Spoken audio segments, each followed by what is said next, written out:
আসসালামু আলাইকুম everyone, welcome back to my channel Sanifa cooking house and লাইফস্টাইলে। অনেক দিন পর ফিরে আসলাম ইউটিউব চ্যানেলে নতুন একটা ভাইরাল রেসিপি নিয়ে, ডিম মশলা।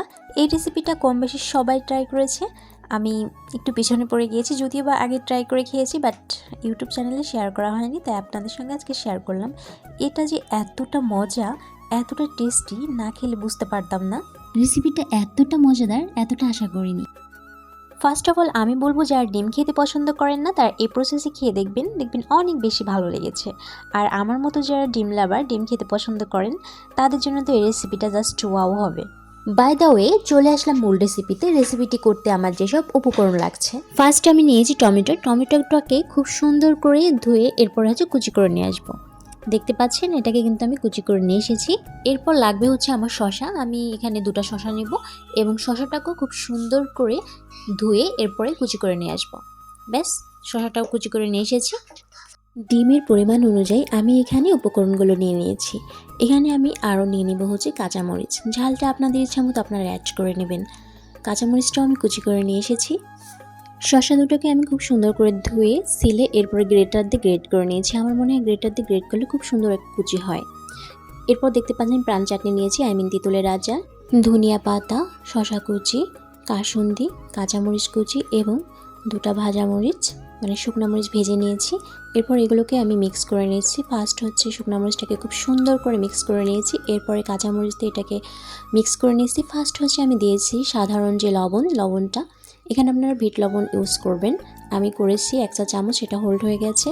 এবং দিয়ে দিয়েছি ধনিয়া পাতা, টমেটো কুচি, এগুলোকে খুব সুন্দর করে মিক্স করে নিচ্ছি। এরপরে অ্যাড করে দেব শসা কুচি। এখানে আপনারা লবণটা জাস্ট বুঝে অ্যাড করবেন।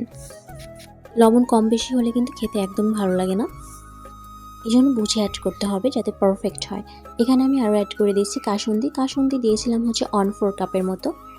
অনেকে ভাবতে পারেন এখানে ভয়েস চেঞ্জ হয়ে গেছে। ফার্স্ট ভয়েসটা অনেক দ্রুত ফাস্ট ছিল এবং লাস্টের দিকে এসে স্লো কেন হলো, এটার ব্যাপার আমি ভয়েসটা রাতে দিতে ঘুমিয়ে পড়েছিলাম এবং সকালে উঠে এরপর ভয়েসটা দিয়েছি। এজন্য এখানে দেখতে পাচ্ছেন আমি কিন্তু 1 চা চামচ চিনি অ্যাড করে দিয়েছি।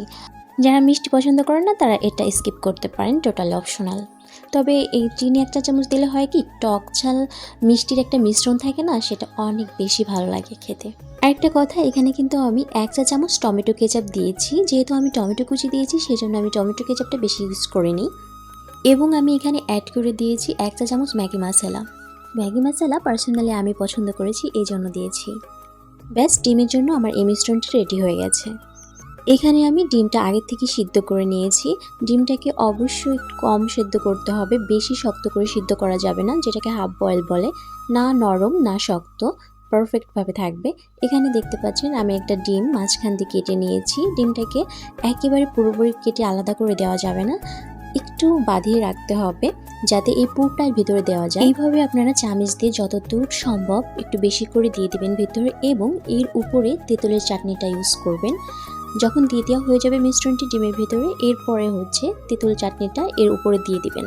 দেখতেও ভালো লাগবে আর খেতে তো জাস্ট ওয়াও, অসাধারণ লাগবে। আপনারা একবার এভাবে ট্রাই করে দেখবেন, ইনশাআল্লাহ অনেক বেশি ভালো লাগবে খেতে।